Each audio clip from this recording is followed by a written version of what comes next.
Hello, या व्हिडिओमध्ये आपण पंचकर्मातील समज आणि गैरसमज बघणार आहोत. Welcome to the series of Panchakarma Assumption versus Reality. Panchakarma सगळ्यांसाठी एकसारखं असतं. पंचकर्म म्हणजे डिटॉक्स थेरपी, जी घरच्या घरी करता येते. पंचकर्मानंतर शरीर औषध चांगल्या पद्धतीने आणि लवकर स्वीकारतं. पंचकर्म 2-3 दिवस सुट्टीमध्ये करता येतं किंवा 3 ते 7 दिवसाचं डिटॉक्स पॅकेज म्हणजे पंचकर्म. पंचकर्म फक्त वृद्ध माणसांनी किंवा रिटायर माणसांनीच करावं. पंचकर्मानंतर भूक सुधारते, पचनसंस्था चांगली होते आणि त्वचेला तेज येतं.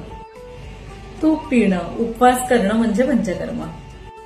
अंगाला तेल लावून चोळणं, स्पा ट्रीटमेंट किंवा रिलॅक्सेशन थेरपी म्हणजे पंचकर्म. पंचकर्मानंतर मन शांत आणि स्थिर होतं आणि झोपेची गुणवत्ता सुधारते. पंचकर्मानंतर कोणत्याही प्रकारची औषधं घ्यावी लागत नाही. पंचकर्मानंतर लगेचच कामावर जाता येतं किंवा नॉर्मल डाएट आणि रुटीन सुरू करता येतं. पंचकर्मानंतर खूप अशक्तपणा जाणवतो. पंचकर्म म्हणजे वजन कमी करण्याचा उपाय.